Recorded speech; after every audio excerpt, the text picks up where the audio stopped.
le regard. On est rayonné de joie. Le visage ne se couvre pas de... Gloire à toi, le Dieu des cieux, toi qui connais toutes choses. Et toi, le maître, la source du mouvement, l'être, la vie que nous recevons. Nous voulons bénir ton nom, t'exalter, te magnifier, te proclamer roi et seigneur de notre vie. Qui dans le ciel peut te ressembler ou t'égaler? Qui peut faire ce que tu fais? On ne le trouvera pas, car toute existence est une créature. Mais c'est toi et toi seul, éternel Dieu, tu es le Créateur. Tu es la source de notre provenance, de ce qui est visible et ce qui est invisible. Nous voulons saluer ta présence. Nous voulons célébrer ton nom avec ceux qui nous suivent en ce moment précis, au travers, Seigneur, les réseaux qui nous sont donnés pour que nous puissions être en contact avec ton peuple. Nous voulons t'implorer, nous voulons t'invoquer, te réclamer au milieu de nous pour que nous ne puissions pas passer ce temps inutile. Parce que si tu n'es pas là, qu'est-ce que cela vaudra pour nous? Mais nous savons du reste qu'un temps, une heure dans ta présence suffit pour que beaucoup de choses puissent être faites dans notre vie et que nous puissions voir ta gloire manifestée dans le domaine de chacun de nos vies. Reçois tout l'honneur, ô Dieu des cieux. Nous te recommandons ce moment précis. Nous te recommandons nos frères et sœurs qui nous suivent selon leur fuseau horaire ou qui se trouvent. À toi la gloire, à toi l'honneur, à toi la majesté, trône, dignité. Par Jésus-Christ notre Seigneur, nous avons ainsi célébré. Frères et sœurs, nous vous saluons dans le précieux nom de Jésus-Christ notre Seigneur. Nous sommes très heureux de vous avoir avec nous en ce moment précis, selon le fuseau horaire de chacun, pour ceux qui nous suivent au travers le monde. Et nous voulons passer ce temps du parfum dans la présence du Seigneur, un temps de prière, un temps aussi de pouvoir nous encourager au travers de la parole de Dieu. Laissez-moi partager avec vous pendant ce moment, avant que nous ne puissions arriver à des moments de prière ensemble. J'ai deux textes que je voudrais nous proposer. Le premier, c'est dans Psaume chapitre 55, le verset 23. C'est ce texte-là que je voudrais lire avec vous, selon les versions que vous avez. Ce texte dit ceci. Le premier texte, c'est le texte que je lis dans la version que j'ai ici. Il est écrit: dépose sur le Seigneur ce qui pèse sur toi. Il te fera tenir debout. Il ne laissera jamais glisser l'homme qui lui obéit. Dépose sur le Seigneur ce qui pèse sur toi. Il te fera tenir debout. Il ne laissera jamais glisser l'homme qui lui obéit. Le deuxième texte, c'est celui que je veux partager avec nous aussi, toujours dans le psaume. Mais cette fois-ci, c'est le psaume. C'est le psaume 37. Psaume chapitre 37. C'est psaume chapitre 37, dans le verset, à partir du verset 3 au verset 5. À partir du verset 3 au verset 5, il est écrit ceci. Mets ta confiance dans le Seigneur. Fais ce qui est bien. Alors tu resteras dans le pays en toute sécurité. Trouve ta joie dans le Seigneur. Il te donnera ce que ton cœur désire. 5. Confie ta vie au Seigneur. Aie confiance en lui et il agira. Et il agira. Dans d'autres versions, il est écrit « Recommande ton sort à l'Éternel, mets en lui ta confiance et il agira. » Ça, c'est le verset 5. Dans ma version, « Confie ta vie au Seigneur, aie confiance en lui et il agira. » Je constate dans la Bible, lorsque on lit et on étudie, on réfléchit dans la parole de Dieu, je constatais ce qui suit. Je constate que les destins et les succès de beaucoup de grands hommes, les uns comme les autres, n'a dépendu de leur situation de départ. Ça veut dire que leur situation de départ n'a pas déterminé leur destin et leur succès. Quand je vois la vie de Moïse, Moïse a bénéficié au départ d'une position enviable, très enviable. Il était familier à Pharaon, bien entendu. Et ce n'est qu'après qu'il va se retrouver en cavale, c'est-à-dire en fuite. Quand je vois Néhémie, lui aussi a fait de grandes choses au départ, avec une position très privilégiée. Il était aussi familier au roi. Mais lorsque nous poussons voir maintenant la vie d'un homme, ici je parle quand on voit maintenant la vie de David, David lui commence petit, très petit, et il finit grand. David, lui, commence bas,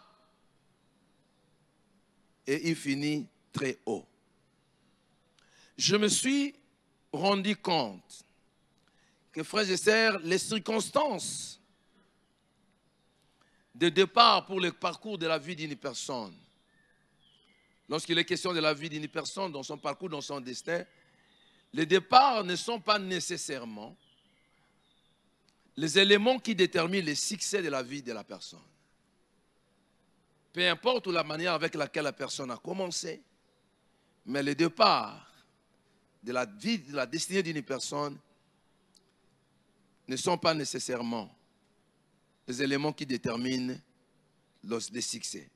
Ainsi, il n'y a aucune raison pour nous de croire que les circonstances du départ soient une garantie du succès de notre destin.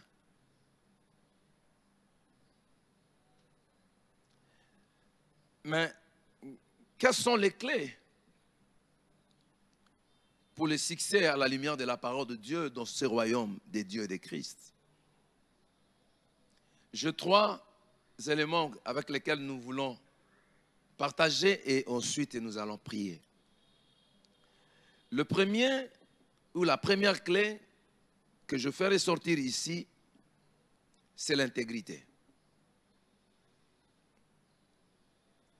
Frères et sœurs, en lisant ces passages que je vais vous donner maintenant, en lisant le passage de Daniel, je suis dans Daniel chapitre 1er, à partir du 8e verset jusqu'au verset 20.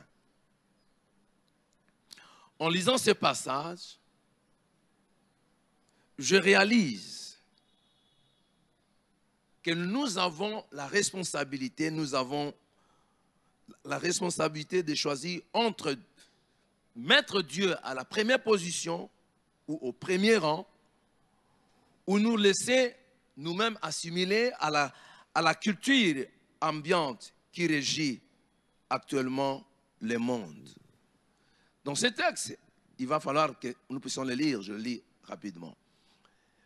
Daniel résolut de ne pas se souiller par le maître du roi et par le vin dont le roi buvait. Il pria le chef de ses eunuques de ne pas l'obliger à s'essuyer. 9.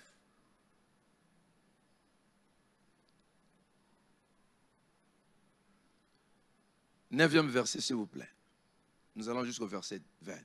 Dieu fit trouver à Daniel faveur et grâce devant le chef des eunuques.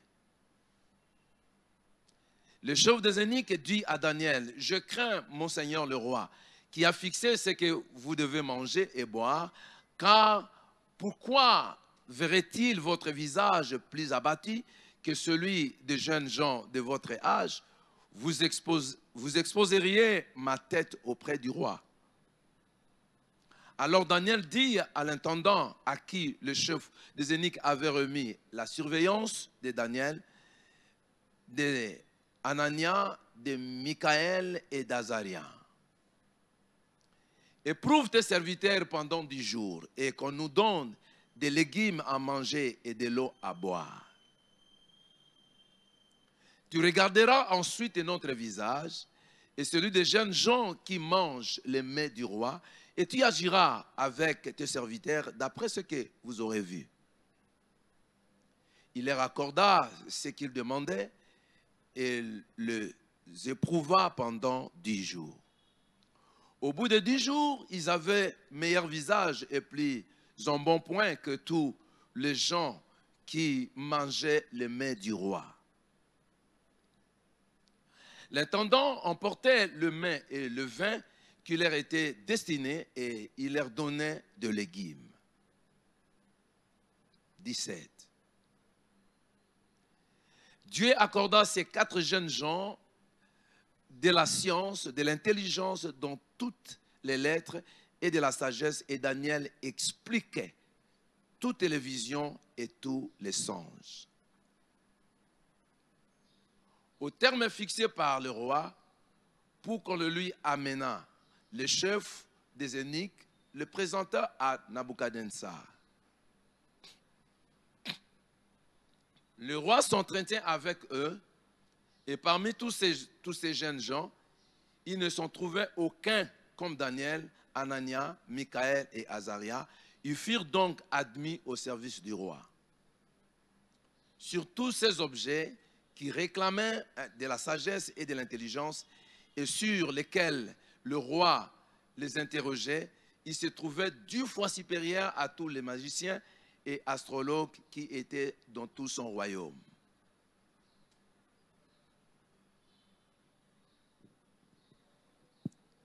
C'est ce texte que j'étais en train de dire. Nous avons lu. En lisant ces textes, nous pouvons réaliser, nous pouvons nous rendre compte que dans la vie, nous avons intérêt dans la marche avec Dieu, dans notre alliance avec Dieu, nous avons le choix entre mettre Dieu au premier rang et aussi ou nous laisser assimiler à la culture ambiante qui régit actuellement le monde et qui a de l'influence sur nous. Dans ce texte, nous avons vu qu'il y a des jeunes gens juifs qui étaient aussi déportés au même titre que les 4 jeunes gens ici. Mais avec les 4 jeunes gens, d'autres ont coulé, ils ont cédé, ils ont glissé à la culture ambiante qu'ils ont trouvée à Babylone, à tout ce qu'on leur a proposé. Mais les 4 ont décidé de ne pas nager avec le courant ambiant de ce qui s'est passé à Babylone. Ils ont refusé, je parle de ces 4 jeunes gens ici. Ils ont refusé de pouvoir se... Mais dans l'autre temps, ils se sont intégrés. Ils ont étudié ensemble avec les autres. Ils se sont intégrés dans cette culture scientifique, dans ces études, dans la formation, sans pouvoir renier le fait que Dieu, le Dieu de leur Père, reste leur Seigneur avant toute autre chose. Ça, c'est quelque chose d'important que nous devons retenir. L'influence du monde, l'influence de l'environnement. Mais en dépit de cela, en dépit de la haute culture qu'ils ont apprise à Babylone, parce qu'ils étaient à l'école avec les autres, et on pouvait les interroger comme nous avons lu ici, mais ils faisaient preuve d'une intelligence, d'une connaissance, d'une sagesse très élevée.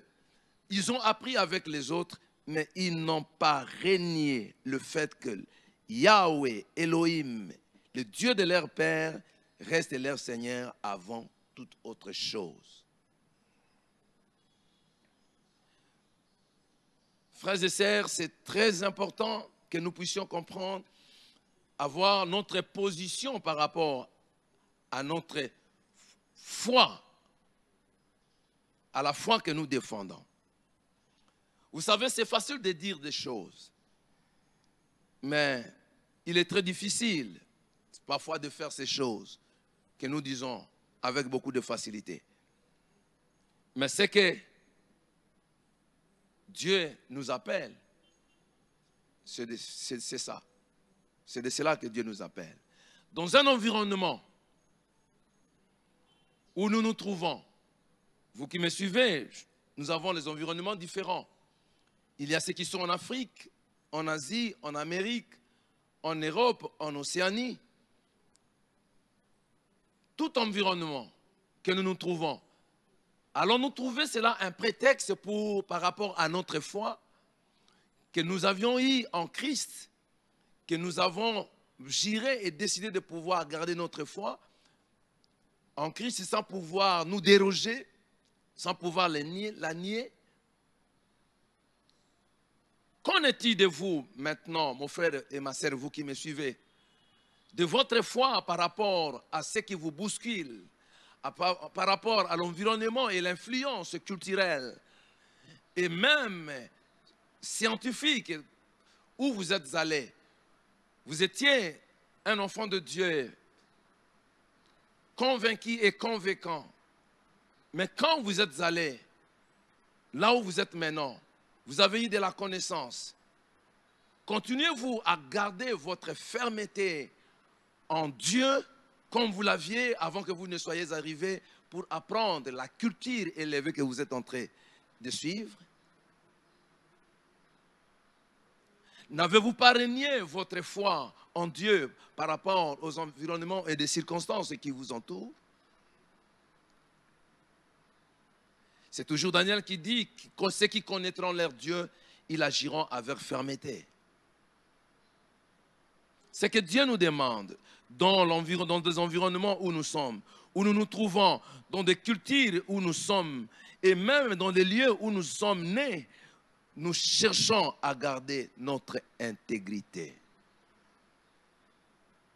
Être intègre, c'est être entier.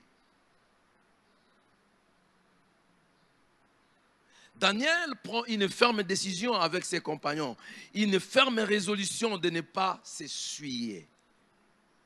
Frères et sœurs, prendre une ferme résolution est un défi difficile à relever, ainsi voulais-je dire, pour nous qui vivons dans un monde où les changements de valeurs morales, les changements de valeurs sont plus que favorisés.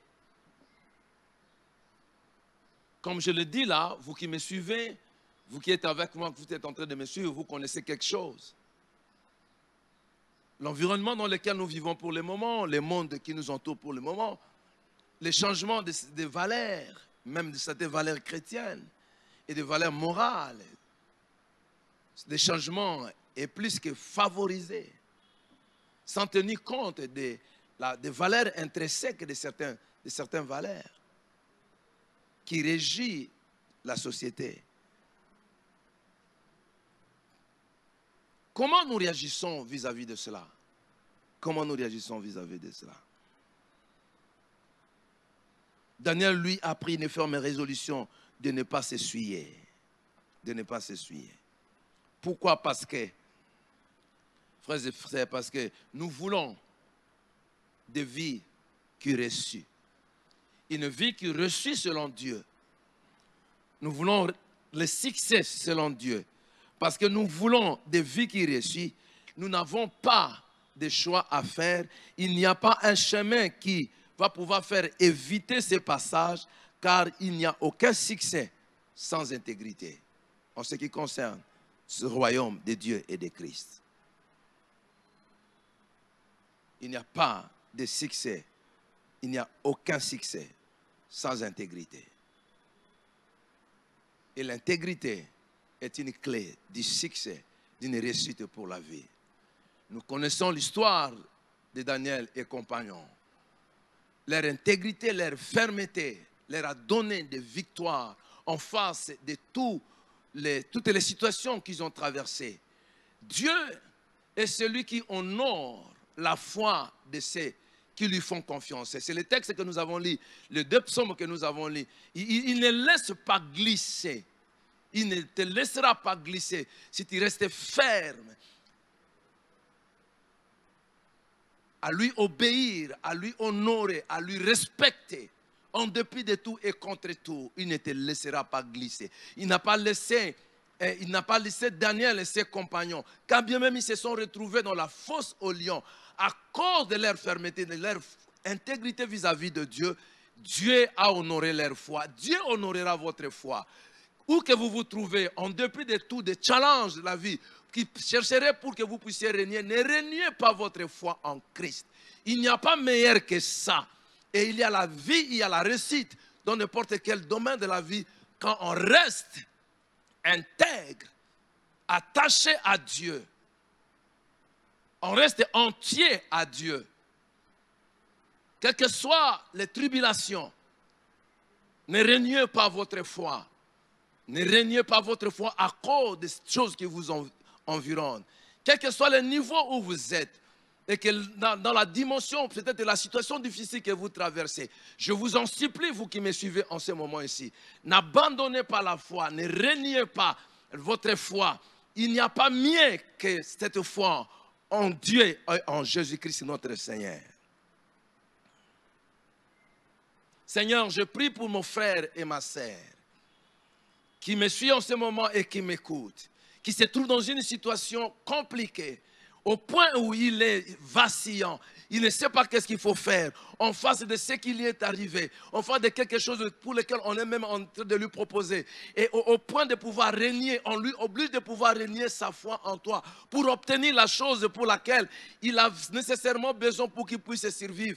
Éternel de grâce, je prie que tu descende dans ta gloire et établis un miracle dans la vie de cette personne pour qu'elle comprenne que tu es Dieu et rien n'est impossible à toi. Et que Seigneur, qu'elle se lève là où elle se trouve et qu'elle trouve, Seigneur, la raison de pouvoir te célébrer, te louer et t'exalter. Quelle que soit la situation, qu'elle soit sociale, qu'elle soit sanitaire, qu'elle soit, je ne sais de n'importe quelle manière. Éternel Dieu Tout-Puissant, je te prie dans le tout-puissant nom de Jésus-Christ d'intervenir pour la gloire de ton nom.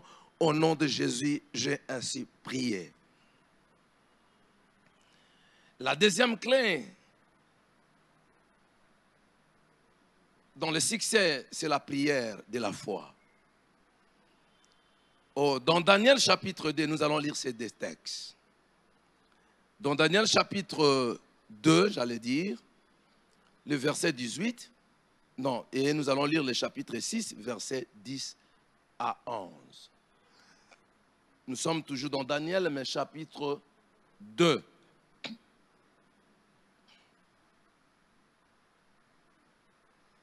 Daniel chapitre 2. Verset 18. Ça c'est 6. Si c'est chapitre 10 à... Je commence avec ça, c'est pas grave.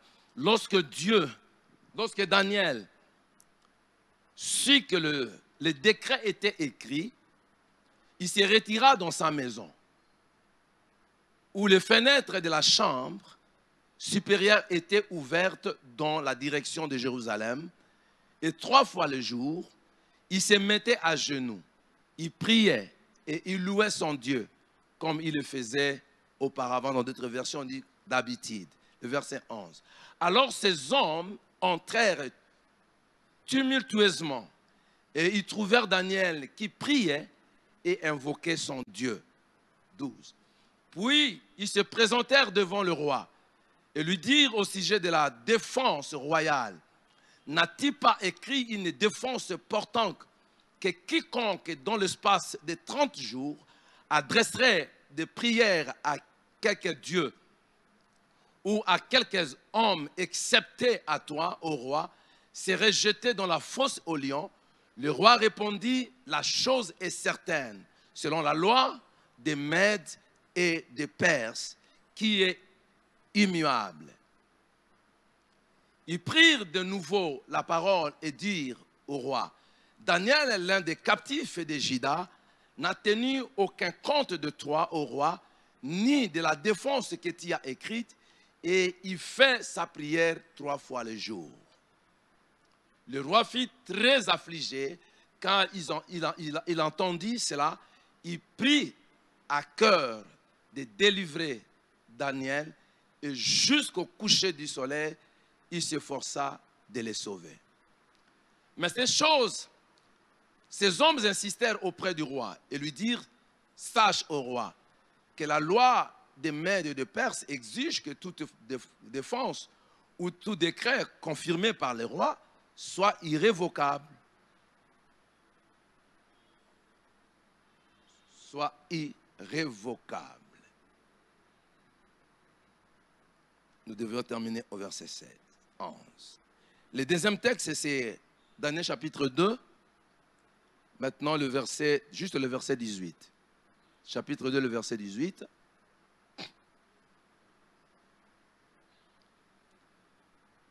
Chapitre 2, le verset 18. Je peux lire ça normalement ici. OK.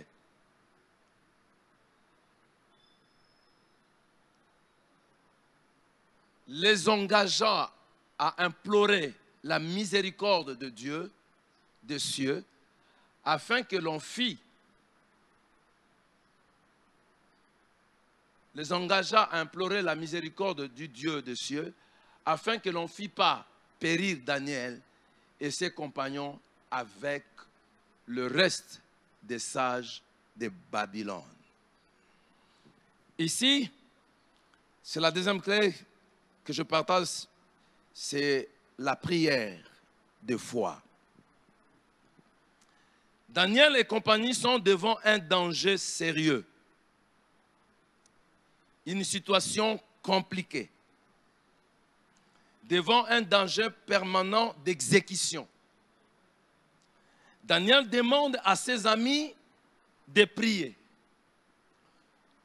Quand ils sont dans une situation aussi dangereuse d'exécution, il demande à ses amis de prier, tandis que ce qui a amené Daniel à une telle sanction, c'était toujours à cause de la prière.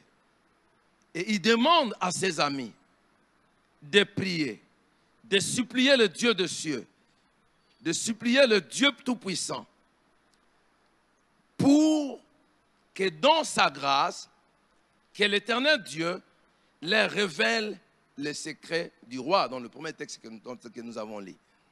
Ils étaient devant une situation et ils ont imploré la grâce de Dieu pour cela. Et la nuit, pendant qu'ils étaient en face d'une situation. Parce que s'ils ne pouvaient pas donner l'explication de la vision, leur vie était en danger, leur vie était en péril. Et ils demandent aux autres de prier pour que Dieu leur fasse grâce de leur révéler la chose. C'était un besoin justement pour eux. Et cette même nuit-là, après qu'ils aient prié, les mystères de la vision furent révélés à Daniel. Dieu est formidable. La prière de foi, qu'est-ce que j'allais dire ici? La prière de foi en communauté est l'une des clés du succès de David. Je voudrais ici demander, quand vous lisez la Bible, et même à l'époque du Nouveau Testament des apôtres, ils demandent à ce qu'on puisse, l'Église puisse prier. Prier pour eux, prier. La prière de foi en communauté est l'une des clés du succès que Daniel a pu découvrir. Il appelle ses amis pour qu'ils prient parce qu'il y a un problème. Nous devons pouvoir le résoudre.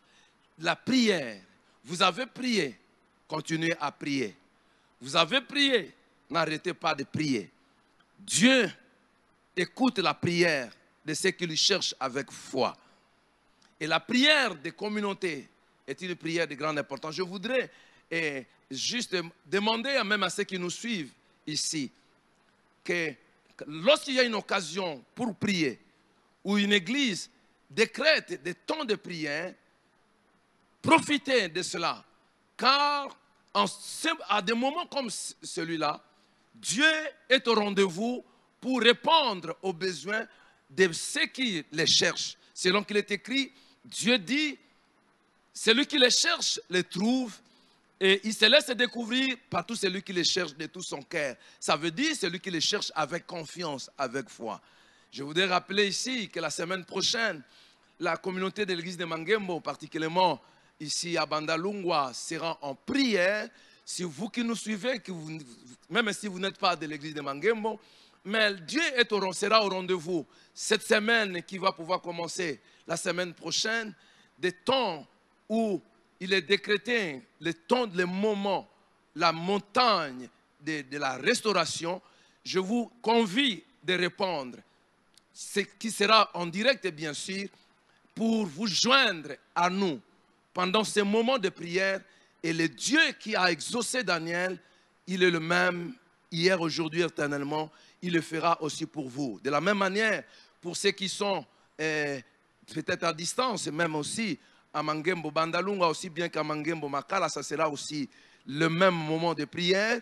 Nous vous convions d'être là, de répondre si vous êtes à côté, de venir chercher Dieu, car le Dieu de la Bible, c'est le Dieu de la restauration. Il est celui qui restaure ceux qui ont été détruits. Il est celui qui restaure, qui prend la vie d'une personne comme une braise qui était écrasée et les redonner aussi la forme. J'étais en train de dire que la prière, elle est extraordinaire. Il n'y a aucune manière de succès dans le royaume de Christ sans le dialogue, frères et sœurs. Parce que la prière est un dialogue. C'est un dialogue que la personne fait avec celui à qui il fait confiance. À qui il fait confiance. Donc, il n'y a pas une autre manière pour entrer dans le succès, dans le royaume de Dieu de Christ, sans passer par le dialogue de confiance avec Dieu. Il n'y a aucune vraie prière aussi sans la connaissance de ce Dieu-là. J'étais en train de dire, en ce qui concerne la prière, il n'y a pas l'issue pour le succès dans ce royaume, si ce n'est par la prière, mais aussi, il n'y a aucune vraie prière sans la connaissance de Dieu. Quand Daniel commence à prier, la Bible dit, il fait la promesse au roi et qui pourrait expliquer son rêve. Il avait confiance en Dieu. Il dit, j'expliquerai votre vision. Parce qu'il savait qu'il est allé parler avec celui qui est au-dessus, le Dieu de tous les esprits. Pourquoi? Parce que Daniel savait. Il savait que Dieu répond à ses serviteurs lorsqu'il les cherche. Parce que Daniel savait que Dieu peut agir et Dieu peut indiquer les secrets les plus profonds. Parce que Daniel savait que son Dieu peut révéler les secrets des hommes et que le Dieu de Babylone ne peut pas trouver ces secrets. C'est que le Dieu de Babylone ne peut pas révéler. Son Dieu, le Dieu d'Abraham, le Dieu d'Isaac, son Dieu à lui, le Dieu d'Israël, c'est lui qui est capable de pouvoir révéler cela. Daniel et ses compagnons savaient, quand ils sont allés le chercher, ils savaient que son Dieu est tout puissant et il est capable de démontrer sa puissance. Ils savaient que quand il s'approche de Dieu, selon qu'il est écrit, celui qui s'approche de Dieu doit croire que Dieu existe et qu'il est le rémunérateur de ceux qui le cherchent. Frères et sœurs, comme nous sommes là, dans la présence de Dieu, croyez en Dieu, qu'il est capable, il est tout puissant et il a la capacité de révéler les choses que personne, aucun homme, aucun être humain ne peut le faire. Il est capable de faire appeler à l'existence les choses qui n'existent pas et il les appelle à l'existence. C'est ce que le Dieu de la Bible fait. C'est ce que le Dieu qu'a servi Daniel fait. C'est ce que le Dieu, le Père de Jésus-Christ, est en train de faire. La prière, c'est une demande, mais la prière aussi, c'est un remerciement. C'est un remerciement, c'est une louange à Dieu, une louange à Dieu. Je vous invite pendant ce temps et de croire à la prière. Quand vous priez, vous devez être sûr, vous allez être confiant en Dieu, faire confiance en Dieu. Daniel savait, il savait cela. Il savait que lorsqu'il s'approche de Dieu, Dieu est le rémunérateur de celui qui le cherche. Lorsqu'il lui demande, Dieu non seulement qu'il écoute, mais il répond. Et la troisième, avant que nous ne puissions prier, la troisième clé que je voulais partager avec nous, c'est la proclamation de la parole. La proclamation de la parole de Dieu. Le texte de Proverbes nous dit quelque chose et c'est là que nous allons partager et ensuite nous allons prier pour quelques intentions de prière que nous avons ici. Gloire à Dieu. Alléluia. Je suis dans Proverbes chapitre 18 et le verset 20 et le verset 21 de toutes les façons. Les chapitres verset 20 et verset 21 que nous voulons lire naturellement pour le moment. Et ce texte nous dit ceci. Proverbe, c'est du fruit de sa bouche que l'homme rassasie son corps. C'est du produit de ses lèvres qui se rassasie. La mort et la vie sont au pouvoir de la langue. Quiconque l'aime mangera le fruit. J'aurais voulu lire avec l'autre version qui est beaucoup plus clarifiée que j'ai ici. Elle dit ceci dans cette version. Je suis dans 18 dans mon temps. Il dit ceci. Chacun peut manger grâce à ses paroles. C'est ce que cette version dit. Chacun peut manger grâce à ses paroles. Ce qu'il dit l'aide à gagner sa vie. Ce que chacun dit l'aide à gagner sa vie. Les paroles peuvent donner la vie et les paroles peuvent donner la mort. Celui qui aime parler doit en accepter les conséquences. Dans ce proverbe, dans d'autres versions, on parle des revenus de ses lèvres. Le revenu de ses lèvres. La version Martin, je crois, et l'autre qui dit, c'est le revenu de ses lèvres. Ça veut dire quoi? Ça veut dire, ce qui sort de nos bouches est très important. Et le verset 20 de ce texte nous rappelle que la vie et la mort sont au pouvoir de la langue et c'est lui. Et souvent, qu'est-ce qui se passe, frères et sœurs? Très souvent, le diable agite les circonstances de la vie. Il bouge les circonstances de la vie d'une manière négative. Alors, lorsque les circonstances de la vie bougent autour de nous, et c'est là avec un objectif que le diable fait, c'est pour que notre propre bouche puisse faire sortir des confessions qui sont contraires à la parole de Dieu. Faites attention aux circonstances négatives qui vous arrivent. Et lorsque ces circonstances négatives vous arrivent, qu'est-ce qui sort de votre bouche? Qu'est-ce que vous confessez? Qu'est-ce que vous déclarez? Qu'est-ce que vous parlez? Le diable crée des circonstances négatives, de manière à ce que cela nous incite, nous, à libérer au travers de nos bouches des paroles qui sont négatives et que lui se saisisse de ces paroles parce qu'il va revenir, parce qu'il est écrit que c'est avec ma bouche que je veux manger. Je veux me nourrir. Et on peut se nourrir des choses bonnes ou mauvaises. Et c'est avec ces paroles que nous nous libérons lorsque nous ne prenons pas garde, parce que nous sommes enfants d'une circonstance malheureuse. Et quand nous libérons ces paroles, et ces paroles, nous les libérons, qu'elles soient mauvaises, le diable prend cette parole, il les travaille contre nous. Écoutez, lorsqu'on parle de Satan, en grec, ça veut dire l'ennemi, l'adversaire. L'ennemi, Satan, prend ces mêmes paroles, cette même déclaration, il les travaille contre nous dans la suite, quand nous aurons libéré ces genres de paroles. Mais avec l'autorité spirituelle que vous avez, que nous avons, avec l'autorité spirituelle que nous avons en Jésus-Christ, nous avons le devoir à tout moment de parler positivement, car la parole de Dieu est positive.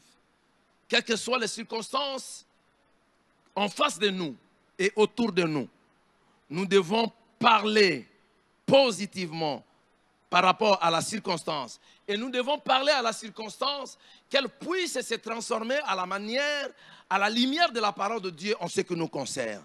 Nous devons arriver à louer Dieu, quelles que soient les circonstances. Et nous devons à remercier Dieu, ce qui ouvrira certainement les portes du monde céleste en notre faveur. Ce qui fera bouger le ciel en notre faveur. Dieu nous a créés, frères et sœurs, avec sa parole. Il a créé le monde par sa parole. Nous sommes le fruit de sa création. Nous sommes créés par sa parole. Alors nous sommes appelés à bâtir notre monde. Nous sommes appelés à bâtir notre monde, notre vie sur les déclarations de la parole de Dieu. Pour nos vies, pour nos situations, pour tout ce qui nous entoure, nous avons la responsabilité de bâtir notre avenir, notre destin sur la parole qui nous a été créée. Car nous avions été créés par elle et notre vie doit être bâtie sur cela. Nous avons une ferme assurance que Dieu agit sur sa parole. Mon frère et ma sœur, Dieu agit sur ta parole. Comme Jérémie chapitre 1er, le verset 10 nous rassure que Dieu est derrière sa parole pour agir. Dieu agit sur sa parole. C'est à partir de ce passage-là que je voudrais que nous puissions prier. Là où vous êtes, là où vous vous trouvez. Dieu agit sur sa parole. Faisons confiance à Dieu et parlons la parole de Dieu en ce qui nous concerne. Parce que nous sommes le fruit de la parole de Dieu. Et tout ce qui peut nous arriver, nous devons retourner à la parole et pour rappeler à Dieu cette parole par rapport à notre circonstance. Parce que la parole agira mieux en nous parce que nous sommes les résultats de la parole. Dieu agit sur sa parole comme on était en train de lire. J'étais dans Jérémie chapitre 1er verset 12. Alors une parole a été dite à ton propos. Une parole a été dite à ton propos, comme je disais là. Une parole pour la personne qui me suit. Vous qui me suivez en ce moment. Il y a une parole de Dieu qui a été dite à votre sujet par rapport à la circonstance que vous traversez.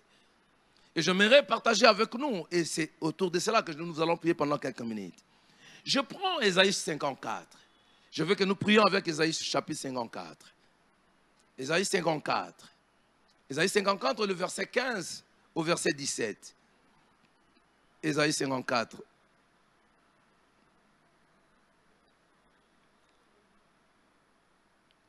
Ésaïe 54, verset 15. Nous dit ceci. Si on vient t'attaquer, je n'y serai pour rien. Ça, c'est Dieu qui dit. Si on vient t'attaquer, je n'y serai pour rien. Celui qui t'attaquera tombera devant toi. Celui qui t'attaquera tombera devant toi. Voici la parole que je veux que nous puissions prier. Je ne sais pas celui qui t'attaque. Mais Dieu dit, si on vient t'attaquer, peut-être qu'aujourd'hui, le jour passé, vous avez senti des attaques. Vous avez senti des influences négatives sur vous. Mais il y a une parole pour vous et que je voudrais que vous puissiez prier avec moi. Il est écrit, si on vient t'attaquer, Dieu dit, je n'y serai pour rien. Dieu n'est pour rien par rapport à ça. Dieu n'est pas dans cette histoire-là. Dieu n'est pas dans ces cabanes-là. Mais Dieu dit, celui qui t'attaquera tombera devant toi. Je veux que tu puisses prier avec moi. Celui qui t'attaque, toute attaque contre ta personne et ta vie, Dieu a dit qu'il tombera. Et maintenant, je voudrais que tu pries, tout celui qui s'élève contre moi, tout celui qui m'attaque, celui qui a prévu pour m'attaquer, je proclame, je déclare qu'il tombe car il est écrit, celui qui m'attaquera, il tombera. Priez avec moi là où vous êtes, au nom de Jésus-Christ. Tu as dit dans ta parole, ô Dieu de cieux, nous sommes venus dialoguer avec toi. Selon que tu as dit dans ta parole, si on formera le complot contre toi, je ne suis pas là. Je ne suis pour rien. Toi, Dieu, tu n'es pour rien. Par rapport aux menaces, à la méchanceté des hommes et des femmes. Les hommes et les femmes sont méchants. La méchanceté des gens, Dieu n'est pas là. Parce que Dieu n'est pas dans la méchanceté des hommes qui s'élève contre ma vie. Alors, ce qui me réjouit, c'est que l'Éternel n'est pas là. Seigneur, parce que tu n'es pas dans ce complot-là. Ma joie, elle est parfaite. Elle est pleine parce que tu n'es pas dans ce complot-là. Quel que soit le nombre de personnes, quel que soit le nombre de personnes qui se sont retrouvées faire le complot, l'Éternel dit qu'il n'est pas là. Parce que Dieu n'est pas là. Je suis dans le côté le meilleur. Je suis avec l'Éternel de son côté. Alléluia.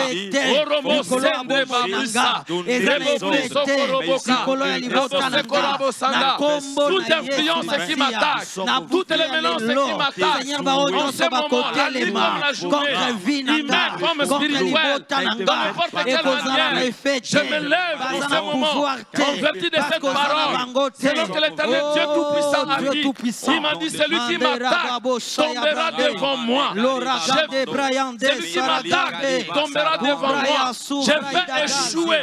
Tout celui qui m'attaque, celui qui m'a attaqué, celui qui prévoit m'attaquer la nuit, la journée, dans ma famille, dans mon église, dans mon ministère, dans ma vie, dans ma santé, dans mes affaires, je déclare, je proclame, c'est en ce moment précis que je proclame que tu tombes, tu es tombé devant moi, tu es tombé devant moi, tu es sous mes pieds, tu es sous mes pieds, tu es tombé sous mes pieds, tu es tombé sur mes pieds, tu es tombé sur mes pieds.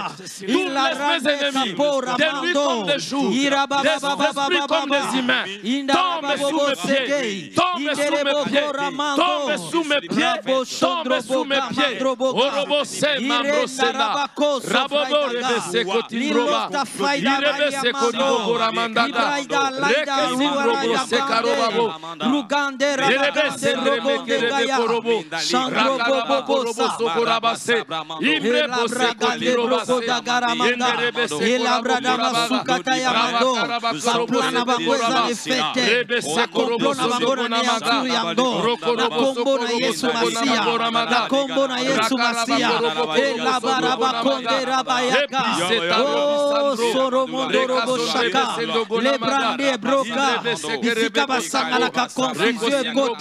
au nom de Jésus, nous avons prié au nom de Jésus. Et une autre parole qui s'ensuit, c'est avec cette parole que nous voulons prier, réclamer, déclarer. Il dit, regarde, ça c'est Dieu qui dit, regarde, c'est moi qui ai créé le forgeron. Lui qui souffle sur le charbon brillant, c'est moi qui l'ai créé. Alléluia. Et celui qui fabrique les armes de toutes sortes, c'est moi aussi qui l'ai créé. L'homme capable de détruire ses armes, c'est moi. Aucune arme faite pour t'attaquer ne peut te faire du mal. Alléluia. Alléluia. Aucune arme faite pour t'attaquer ne peut te faire du mal. Jésus. Je dis à quelqu'un qui me suit en ce moment précis, Ça ne te fera pas du mal. Amen. Ça ne te détruira pas. Ah. Ça ne t'écrasera pas. Jésus. Tu accompliras le dessein de Dieu dans ta génération. Alléluia. Amen.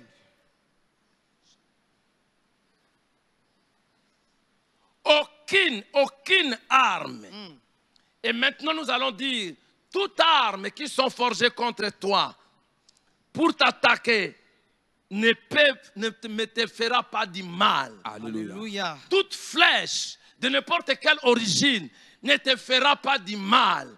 Ce n'est pas moi qui l'ai dit. C'est Dieu qui a dit dans sa parole. Et nous prenons cette parole, nous lui retournons. Et que dans le monde cosmique et le monde zodiacal, dans le monde spirituel, dans tous les aspects, cette parole puisse aller faire le travail. Tout celui qui se lève pour t'attaquer, toutes ces armes n'auront pas de fait. Priez et proclamez au nom de Jésus-Christ. Au nom de Jésus. Que les armes forgées contre moi ne me fera pas du mal.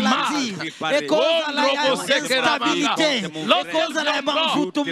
ne me fera pas du mal. Elle me trouvera du sang de Jésus-Christ. Zambe na zoma na kuanuse na zoma na koranga nul barabashandro boga bataki nyonso ya diable baarme na bango nyonso père de gloire oyo balansaki contre nga ya mvutuma oh mon Dieu ya stabilité ya sécheresse mandeka porobo shaya ila brando borobo saka nazorentre yango ni sans effet oyo batakaki pensé na nga na rendre yango ni sans effet. Eza ne fete likolo ya vi na nga na kombo na Yesu na kombo na nguya Yesu Masia eza ne fete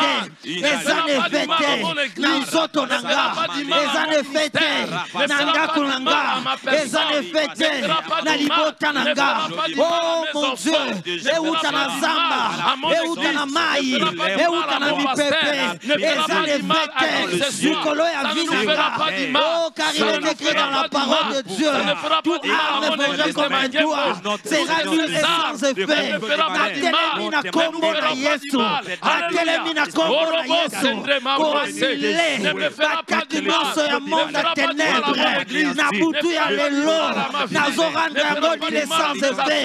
Arme nyonso batiaki ya accident, eza nefete. Au nom de Jésus, bakomplot na bango nazorendre yango nile sans effet. Bakomplot na bango bazosala nazorendre yango nile sans effet. Oyo bakosala na 3h, oyo bakosala na 2h, oyo bakosala na 23h, nazoanile yango. O rabokonde ya bababa bareunion na bango ya 0h, baordre nyonso bakotire contre nga na rendre yango nile sans effet. Au nom de Jésus. Et si quelqu'un veut t'accuser au tribunal, tu pourras prouver qu'il a tort. Vraiment. Tu pourras prouver qu'il a tort. Nous allons dire à l'accusateur,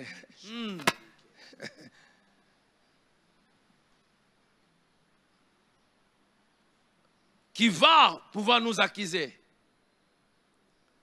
Nous allons lui dire qu'il a tort. Parce que là où il va nous accuser devant le trône du Père, à la droite, là où il avait l'habitude de pouvoir se présenter. Mais maintenant, c'est notre avocat qui est à la droite du Père. Alléluia. Et nous voulons dire à l'accusateur qu'il a tort. Qu'il a tort. Qu'il n'a pas raison, il a tort. Toutes ces accusations, il a tort. Christ est notre espérance. Christ en nous, c'est l'espérance de notre gloire. Alléluia. Il a tort, il a tort. Prions le Seigneur, alléluia. Au nom de Je Jésus, dis que le diable dit à tort. Seigneur Tu as Dieu, tort de m'accuser de cette manière. se lèvera pour Christ t'a marqué, a pris ma place. Il est mort à ma place, il a pris ma place. Parce que c'est lui pour que moi qui je m'a puisse faire. Il Et c'est lui l'avocat. Jésus-Christ. Et c'est lui Il est l'avocat auprès du Père. Alléluia. Tu as tort.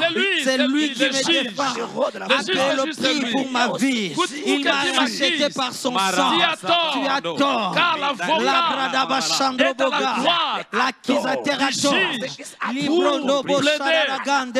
en ma Lobro faveur. Sandra Et il a Gayamando toutes les Roboga. raisons. Je ne Tu as suis pas tort. ce que j'étais. Je ne t'appartiens Tu as plus, tort. j'appartiens à Christ. Quelque chose s'est passé à la croix de Golgotha. Il m'a racheté. Oh Marabashande. Je ne suis pas ce que tu dis. Tu as tort. Je ne suis pas malade. Je ne suis pas pauvre. Tu m'accuses pour rien. Je suis une nouvelle créature. Tes accusations ne peuvent rien contre moi. Parce que j'ai une autre identité. C'est lui qui m'a donné une Orababashaya. Orobokondo Rabagaya. Lebrando Brayagante Nika. Sobroche de Gerebagaramande. Je ne suis pas faible. Il est écrit dans ta parole que les faibles disent que je suis fort, Seigneur Jésus. Karabade Karabando. Toutes tes accusations ne peuvent rien contre moi. Parce que ce que tu penses, ce que tu connaissais, je ne le suis pas. Je suis fils de Dieu. Nous avons prié au nom de Jésus. Notre dernière tension. Je le prends dans 2 Samuel chapitre 15, verset 31. Quelqu'un vient dire à David, Achitophel fait partie de comploteurs avec Absalom. Et David dit, Seigneur, fais que le conseil d'Achitophel soit stupide. Alléluia. Il a dit, fais que le conseil d'Achitophel soit stupide. Donc, Batolina Ezra Ezbimayabu Zoba. Alléluia. Et la suite, nous savons que Bimari Bouzoba. Vraiment. Gain de cause des Alakité. Prière à Souka Tosouk Sayangwana.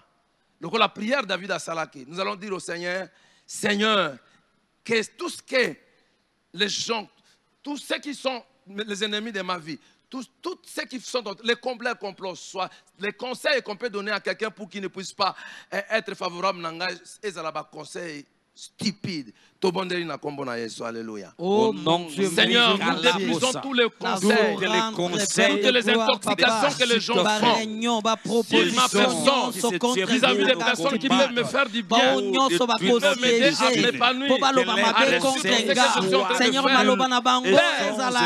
Je prie que Seigneur, que ces conseils soient des conseils au nom de Jésus. Bisika nyonso bakomema kombo nanga barejete bango bisika nyonso bakomema sango nanga na ndenge ya mabe Seigneur Jésus baaccepte yango te erabakondo brayamande brayande lour akango brayandagaya oh mon Dieu brando rondez-lui au nom de Jésus. Père, te rendons action de grâce pour ta bonté renouvelée sur nous. Il n'y a pas de Dieu comme toi. Que toute la gloire te soit rendue. 1 million de fois merci pour nous avoir exaucés. À toi la gloire, à toi l'honneur. Au nom de Jésus-Christ, nous avons prié. Amen. Amen. Merci Outre-Nève. Merci Onem. Et nous vous saluons, vous tous qui nous suivez. Que Dieu vous bénisse. Au nom de Jésus-Christ. Amen.